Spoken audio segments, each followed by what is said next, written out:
Months ago, Israel launched Operation Rising Lion, a targeted military operation to roll back the Iranian threat to Israel's very survival. This operation will continue for as many days as it takes to remove this threat.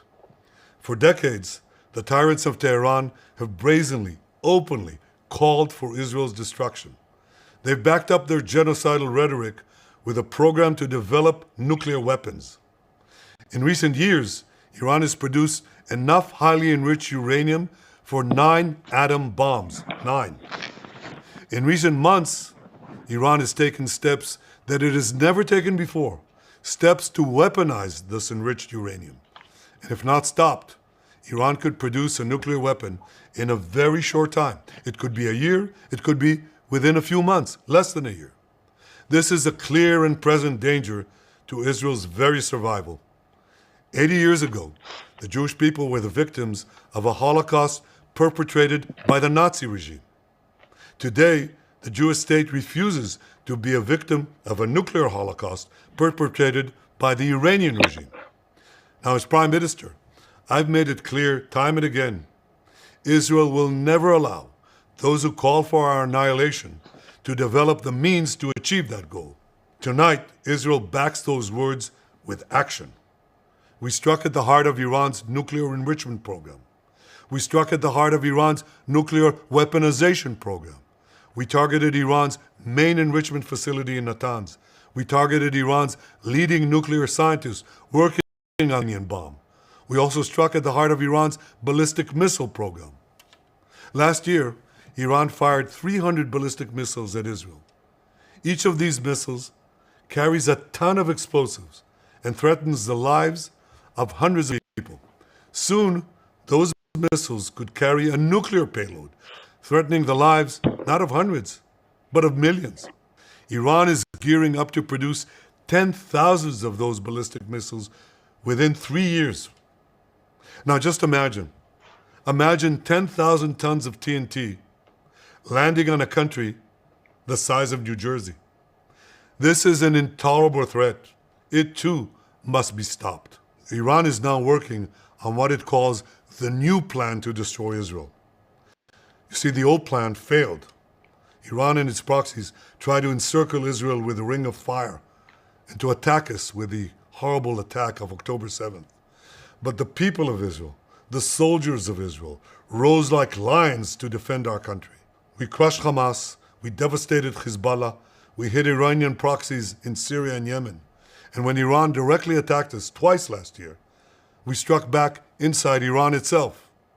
Yet in defending ourselves, we also defend others. We defend our Arab neighbors. They too have suffered from Iran's campaign of chaos and carnage. Our actions against Iran's proxy Hezbollah led to the establishment of a new government in Lebanon and the collapse of Assad's murderous regime in Syria.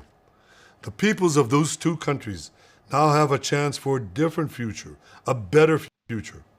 So too do the brave people of Iran, and I have a message for them. Our fight is not with you.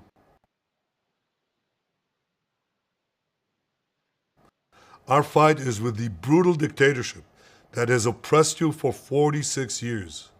I believe that the day of your liberation is near. And when that happens,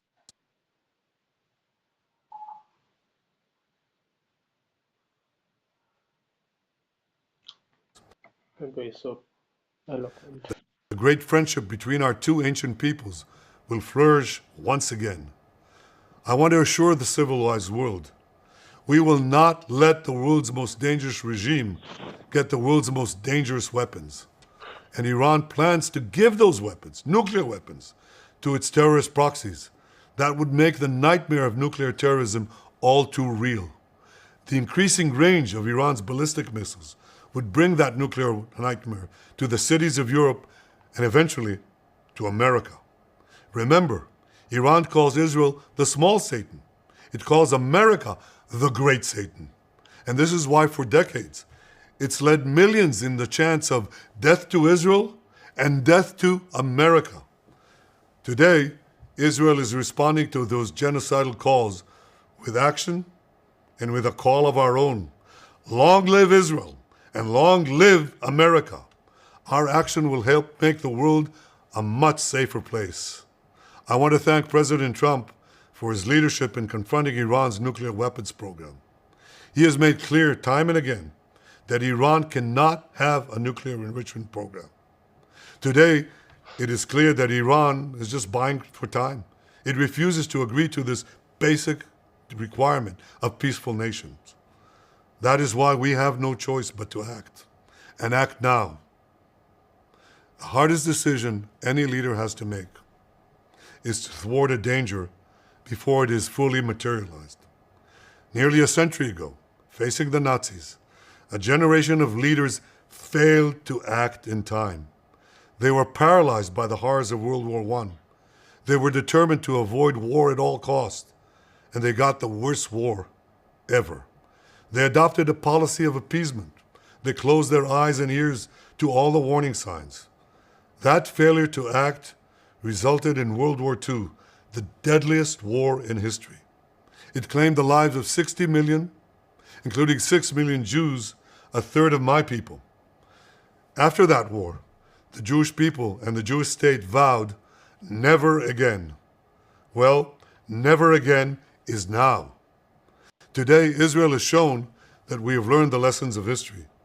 When enemies vow to destroy you, believe them. When enemies build weapons of mass death, stop them.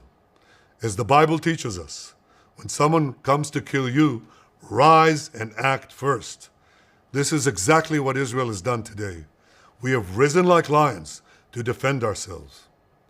Over 3,000 years ago, Moses gave the people of Israel a message that has steeled their resolve ever since. Be strong and courageous, he said. Today, our strong and courageous soldiers and people stand together to defend ourselves against those who seek our destruction. And by defending ourselves, we defend many others, and we roll back a murderous tyranny. Generations from now, history will record that our generation stood its ground, acted in time, and secured our common future. May God bless Israel. May God bless the forces of civilization everywhere. Thank you. Moments ago, Israel